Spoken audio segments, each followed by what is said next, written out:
2025년 12월 27일 전 세계 영화 팬들의 가슴 속에 영원한 첫사랑으로 남아있는 배우 올리비아 하세가 세상을 떠났습니다. 향년 73세, 그녀는 가족들이 지켜보는 가운데 조용히 눈을 감았습니다.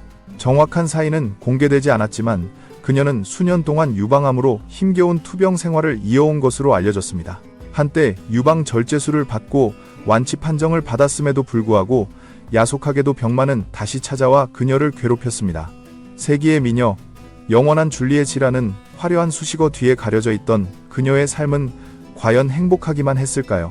오늘 우리는 단순히 아름다웠던 여배우의 죽음을 애도하는 것을 넘어 그녀가 평생 감내해야 했던 화려함 뒤의 그림자와 착취, 그리고 마지막까지 지키고 싶었던 존엄에 대해 이야기해보려 합니다.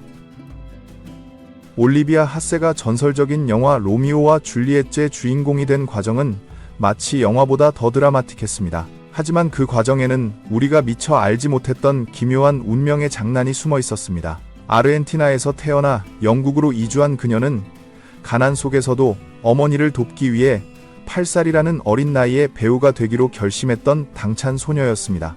이탈리아 콘티 예술학교에 진학한 그녀는 학비를 낼 돈조차 없었지만 면접관에게 기회를 주면 엄마가 돈을 벌어서 꼭 갚겠다며 간절히 매달려 합격할 수 있었습니다. 그러던 어느 날 거장 프랑코 제피렐리 감독이 줄리엣 역을 찾고 있다는 소식이 들려왔습니다. 사실 제피렐리 감독은 처음 올리비아를 보았을 때 전혀 마음에 들어 하지 않았다고 합니다. 당시 15살이었던 그녀는 통통한 체형이었고 긴장감 때문에 손톱을 물어뜯는 버릇까지 있었기 때문입니다. 감독이 점 찍었던 원픽은 금발의 풍성한 머릿결을 가진 올리비아보다 훨씬 예쁜 다른 소녀였습니다. 그러나 운명은 아주 사소한 오해로 뒤바뀌게 됩니다. 그 유력했던 금발 소녀가 오디션 도중 당시 유행을 따라 머리를 숏컷으로 자르고 나타난 것입니다. 아름다운 금발을 잃어버린 모습에 충격을 받은 감독은 가발을 쓰겠다는 소녀의 애원에도 불구하고 줄리엣에 대한 이해가 부족하다며 가차없이 탈락시켜버렸습니다. 경쟁자가 사라진 그 순간 감독은 다시 올리비아를 불렀습니다. 재오디션장에 나타난 그녀는 이전과 달리 혹독한 다이어트로 살을 쏙 뺀 상태였고 덕분에 뚜렷한 이목구비와 깊은 눈망울이 드러나 있었습니다. 감독은 그제야 드디어 찾았다고 외쳤고 그렇게 전설적인 줄리엣이 탄생하게 된 것입니다. 영화는 대성공을 거두었지만 촬영 현장은 10대 소녀에게 지옥과도 같았습니다. 어리고 순진했던 올리비아는 제피렐리 감독을 존경하여 아빠라고 부르며 따랐지만 감독에게 그녀는 그저 자신의 예술을 위한 도구에 불과했을지도 모릅니다. 감독은 자상한 아버지라기보다는 가혹한 독재자에 가까웠습니다. 화면에 조금이라도 부해 보일까봐 끊임없이 체중 감량을 강요했고 심지어 성장기 소녀에게 다이어트 약까지 먹게 했습니다. 더욱 충격적인 것은 현장에서의 언어폭력이었습니다. 가슴이 파인 의상을 입기 부끄러워하는 사춘기 소녀에게 감독은 이름을 부르는 대신 수치스러운 신체적 별명을 부르며 모욕을 주었습니다.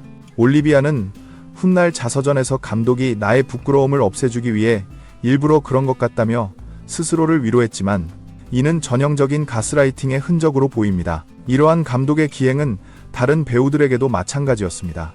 영화에서 벤볼리오 역을 맡았던 브루스 로빈슨 역시 제피렐리 감독에게 성추행을 당했다고 폭로한 바 있습니다.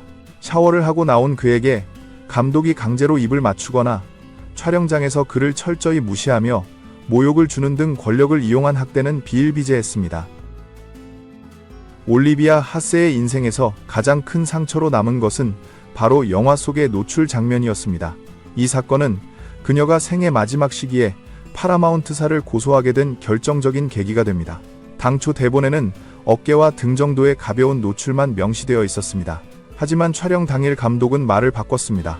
메이크업 아티스트는 전신 화장을 해야 한다며 다가왔고 이는 곧 실오라기 하나 걸치지 않고 촬영해야 함을 의미했습니다. 당황한 올리비아에게 감독은 교묘하게 카메라 앵글을 조절할 것이며 살구색 속옷을 입으면 아무것도 보이지 않을 것이라고 안심시켰습니다. 하지만 그것은 새빨간 거짓말이었습니다.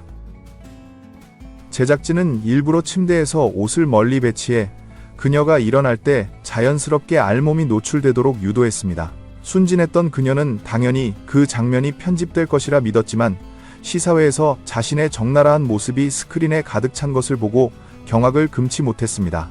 시사회 직후 그녀는 대기실에서 15분 동안 통곡했다고 합니다. 하지만 당시 언론과 대중 앞에서 그녀는 예수를 위해 괜찮다며 웃어야만 했습니다. 그녀가 느꼈던 수치심과 배신감은 40년이 넘는 세월 동안 가슴속 깊은 곳에 묻혀 있었습니다. 영화 로미오와 줄리엣은 제작사와 감독에게 막대한 부를 안겨주었지만 정작 주연 배우들에게 돌아온 것은 비참할 정도로 적은 돈이었습니다. 당시 신인이었던 올리비아와 로미오 역의 레너드 화이팅이 받은 출연료는 고작 $3,000 현재 가치로 환산해도 약 440만원 정도에 불과했습니다.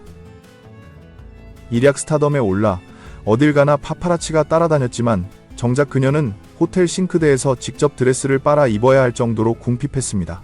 준비되지 않은 상태에서 얻은 유명세는 그녀에게 공황장애와 조울증이라는 마음의 병을 안겨주었습니다. 그녀의 개인적인 삶 또한 순탄치 않았습니다. 로미오였던 레너드 화이팅과는 풋풋한 첫사랑으로 남았지만 이후 만난 남자들은 그녀에게 씻을 수 없는 상처를 주었습니다. 특히 제임스 딘이라 불리던 반항아 이미지의 배우 크리스토퍼 존스와의 연애는 악몽 그 자체였습니다. 그는 기분이 나쁘면 올리비아에게 욕설을 퍼붓고 폭력을 행사했습니다. 어머니에게 물려받은 남을 너무 쉽게 믿는 성격 탓인지 올리비아는 그의 불우한 가정사를 동정하며 폭력을 사랑으로 감싸 안으려 했습니다. 하지만 그 끝은 비극적이었습니다. 헤어진 후 찾아온 크리스토퍼에게 무자비하게 폭행당하고 성폭행까지 당해 원치 않는 임신을 하게 되었고 결국 아이를 지우는 아픔까지 겪어야 했습니다. 그녀는 이 끔찍한 사실을 평생 숨기다가 크리스토퍼가 사망한 후에야 세상에 털어놓았습니다. 그녀의 불행은 남자 문제에서 끝나지 않았습니다.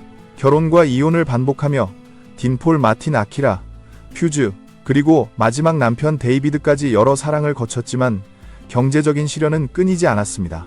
믿었던 매니저가 그녀의 집을 담보로 대출을 받아 탕진하고 서명까지 위조하는 바람에 그녀는 평생 모은 재산을 모두 날리고 또다시 거리로 나앉게 되었습니다. 월세를 내지 못해 임대주택에서 쫓겨날 위기에 처하고 빚은 눈덩이처럼 불어나 파산 신청까지 해야 했습니다. 설상가상으로 유방암이 재발하며 그녀의 삶은 벼랑 끝으로 몰렸습니다. 그럼에도 그녀는 좌절하지 않고 자신의 삶을 담은 자서전을 집필했습니다.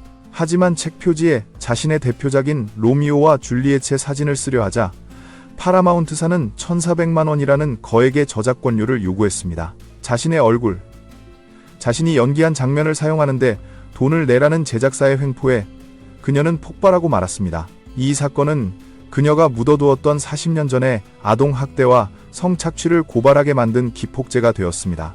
비록 공소시효 문제 등으로 소송은 기각되었고 일각에서는 돈 때문에 명작을 더럽힌다며 비난했지만 그녀의 소송은 단순한 돈 문제가 아니었습니다. 그것은 평생토록 줄리엣이라는 이미지에 갇혀 착취당해온 한 인간이 생의 마지막 순간에 자신의 존엄을 되찾기 위해 던진 처절한 절규였을 것입니다. 비록 소송의 결과는 패배로 끝났고 그녀는 얼마 지나지 않아 병마를 이기지 못하고 세상을 떠났습니다. 하지만 올리비아 하세가 남긴 유산은 단지 아름다운 외모뿐만이 아닙니다. 그녀는 숱한 배신과 가난 폭력과 병마 속에서도 결코 삶을 포기하지 않았던 강인한 생존자였습니다. 그녀를 진심으로 아껴주었던 3명의 전 남편들과 마지막 남편 데이비드, 그리고 자녀들의 사랑 속에서 그녀는 비로소 평안을 찾았을 것입니다. 영화사에서 가장 완벽한 줄리엣으로 기록된 배우 올리비아 하세. 우리는 그녀를 스크린 속의 화려한 요정으로만 기억하기보다 인간으로서 겪어내야 했던 그 모든 아픔과 용기 있는 고백까지 함께 기억해야 할 것입니다. 이제는 고통 없는 곳에서 영원히 빛나는 별이 되기를 간절히 바랍니다. 삼가 고인의 명복을 빕니다.